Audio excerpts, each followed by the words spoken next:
In the very beginning, before time itself, God created the heavens and the earth. But the world was formless, an empty void shrouded in darkness. Then with a single powerful command, God spoke, and light exploded into existence, piercing the darkness. He separated the light from the night, calling them day and night, setting the rhythm of time in motion. Next, God divided the waters, lifting a vast expanse above and calling it the sky. He gathered the remaining waters below, revealing dry land.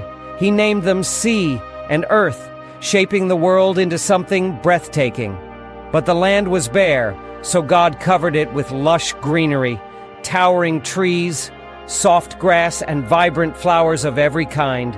Then he placed the sun in the sky to rule over the day, the moon to illuminate the night, and sprinkled the heavens with countless stars to mark seasons, days, and years. But God's creation was far from finished. He filled the skies with birds of every color and melody, sent great and small creatures to swim through the seas, and let the land teem with life, majestic beasts, crawling insects, and animals of all shapes and sizes. Yet, something was missing. God wanted a being unlike any other, someone to rule over this magnificent creation. So, from the dust of the earth, he shaped a man. Then, breathing life into him, he called him Adam. When Adam opened his eyes, he found himself in a paradise, a breathtaking garden in the east called Eden. Everything was perfect, full of life and beauty, and God gave Adam the task of tending the land and caring for the creatures around him. But soon, God saw that something was still not right. Every living thing had a companion, except for Adam. It was not good for him to be alone. So God caused Adam to fall into a deep sleep, and from his side, he took a rib and formed a woman, Eve, the perfect companion for him. She was the mother of all the living, and together Adam and Eve lived in harmony, free of pain, fear, or sorrow. The heart of the garden, two special trees stood, the tree of life and the tree of the knowledge of good and evil. God gave Adam and Eve full freedom to eat from any tree, except for one.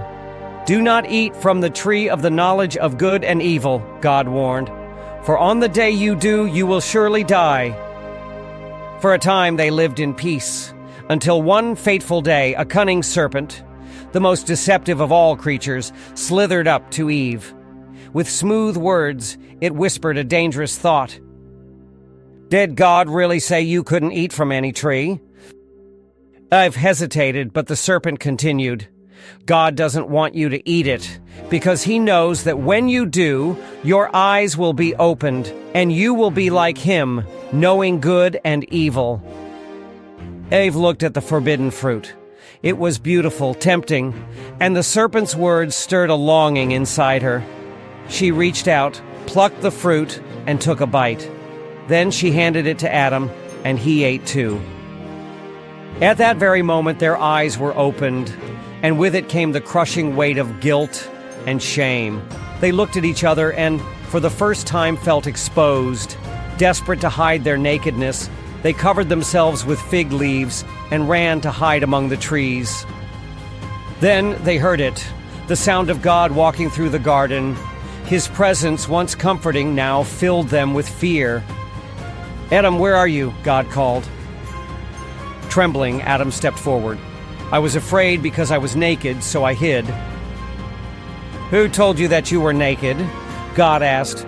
Did you eat from the tree I commanded you not to eat from? Adam shifted uncomfortably. The woman you gave me, she gave me the fruit, and I ate it.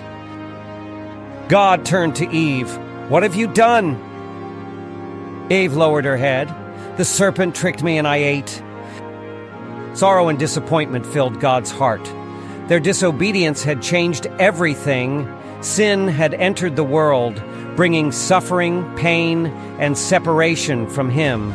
As a result, Adam and Eve could no longer remain in the paradise he had made for them. Yet even in his judgment, God's love remained. Though they had fallen, he did not abandon them. He clothed them, gave them a promise of redemption, and set in motion his plan to restore what was lost. This story is a reminder of God's love, His mercy, and the consequences of turning away from Him. But above all, it shows that even when we fail, His grace is never beyond reach.